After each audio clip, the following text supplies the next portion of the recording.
Hello, everybody. It's another episode of the Uncanny Spirits Club. I've got a fresh haircut, I've got a fresh trim, and I've got something new. So, I was at the grocery store today, as of this broadcast, of course. This recording, not this broadcast, because you're probably seeing this again far off in the future. Um, and I'd seen this the last time I was there and didn't get it. And this time I said, sure, I think I want to try that. I've got this, and then I have another set of the pick six to go through. I have three beers from that after this, so this will be a fun run. Um, I picked this because it's another one I picked based on the name alone, which sometimes has been good and sometimes has been absolutely terrible. And it might make me what this is, which is a blithering idiot. And I picked it, The Blithering Idiot, by Warbacher. I don't know if I'm saying that right at all. Verbacher, Whoosbacher? I don't know. Because I'm a fan of three guys who review cars sometimes, and one of them has a favorite. Well, I don't know if it's a favorite phrase, but he has used it a lot, and he tends to call people a blithering idiot. So this is a barley wine ale, which I don't recall having anything like that before. I've had different things that have been similar, I think. I've never reviewed it, but I've had the Midas touch. If you know what that is, then you know what I'm talking about. If you don't, I'll try to fit that in on a future video if I can find it. I don't know if it's still out there. Some of these things come and go, and I haven't really seen it, but I haven't really been looking either. So, but it's a barley wine ale. It's 11.1% alcohol by volume, so not too shabby there. And I'm interested. This is not cheap, by the way. This comes in a 4-pack for $15.99. So this is very likely, unless it's the most delicious beer I've ever had in my life, just for now. And we'll see how it goes. I don't see myself buying this again at that price unless this is absolutely delicious. The pick six I got was 6 random beers of whatever I wanted for $11.99. So, I mean, that's the craft beer price thing. A couple years ago, I think this would have been $13.99, and a couple years before that, it would have been $11.99. It's the inflation kicking in, and I don't want to get anybody mad about that in the comments about it. That's just a fact of life as of this recording. Things are very expensive, especially your luxury items like blithering idiots. That's the first time you'll ever hear that all in one sentence. Let's take the cap off. The cap is a nice image of the jester from the bottle, nicely colorful. The said blithering idiot, I suppose.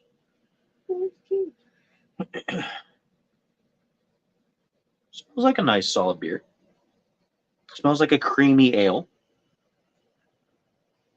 Reminds me a little bit of the Bourbon Barrel Goose Island Stouts that I like, that come out every year, that are fantastic. Now, I'm not going to assume this is going to be as good as those, but it does smell like it.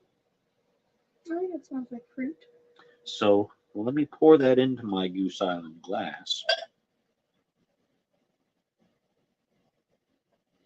using my patented Guinness pouring technique.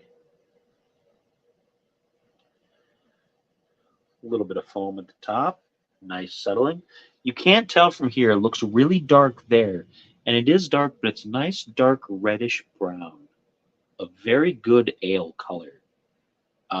It looks a lot darker on the camera. It's going to look like a stout or a porter, but it's not that dark here. It is opaque. I can't see through it, which is good because I like darker beers. I'm a real big fan of darker beers. You folks know that. If you don't, you haven't watched any of the other videos, which you should.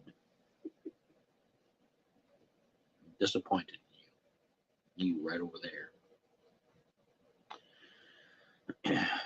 But a lot of carbonation in there, a lot of bubbles. I think it's probably settled now after a couple seconds there. So let's see. Am I the blithering idiot? Or is this the blithering idiot? We'll find out. Let's do a clink.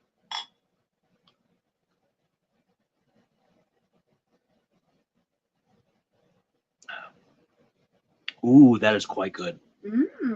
Ooh, that is quite good. That's really good. That is quite good. This is very much like the Goose Island Stouts. Oh, it is so close. It's making me mad now because it's justifying that $15.99 price point. It's only $4 per beer. It means I'm going to have to get more because this is really good. Oh, this is fantastic. It is really good. I'm going to take another drink before I get into the flavor profile because it's just, I'm overwhelmed with how delicious it is. I'm overwhelmed. I'm verklempt. It will turn you into a blithering idiot. At 11.1, it might. It's got a very deep ale taste. A very kind of dark roast coffee, but not bitter. It doesn't have a bitterness. A little bit of creaminess. It's very creamy. I'm trying to pick out a specific. It's almost like a butterscotch, kind of. It's not like a caramel. Maybe a really deep, dark caramel, like right before it's kind of burnt and not so great. But a very deep flavor, very close to the Goose Island Bourbon Barrel Stouts. I'm super into this. I really like this. This is gonna go on into probably one of my top 10 beers. Oh, that's awesome. Probably. My top 10 beers is kind of interesting because it's not all based on flavor. Some of it's just based on it's a good solid beer. Like Guinness is my number one just because it's Guinness. It's good. It's great stuff. It's never let me down. But there are a lot of other things like the Goose Island stuff is usually in the top 5. This is definitely in the top 10. Very much so. It tastes like French vanilla coffee with cream, but as a beer. There is some vanilla feeling in there, a little bit of pastry feeling in there, almost. Mm-hmm. Um, Like an eclair. this is a very good dessert style beer without being styled as like a. It doesn't have the flavor infusions. It's not meant to be like a chocolate beer or a peanut butter beer or things like that. But it's something that you could definitely drink after a big meal and be really satisfied. Like I'm really enjoying this right now. This has made my night. Aww. I expected this to be a lot sweeter, more fruity, because when I saw barley wine, I thought, oh, well, there's going to be the barley, but barley wine is kind of it's a sweet, right? I don't know. I've never had barley. But this is good. This is excellent. It's really good. This is great stuff. So, 4-pack here in Ohio for $15.99. It is the Blithering Idiot, and like the fool on the tarot card, it is not as it appears. Ooh. So, Werebacher, Blithering Idiot, barley wine ale, 11.1% alcohol by volume, $15.99 for a 4-pack here in the local stores in Ohio. Your prices, of course, may vary depending on your local state restrictions. So that's all I got for you. I am going to enjoy this. To be honest, if I like this, I might just crack open the second one tonight and just go nuts. We'll see. You might not see me for some time. But Calm yourself. anyway, it's good stuff.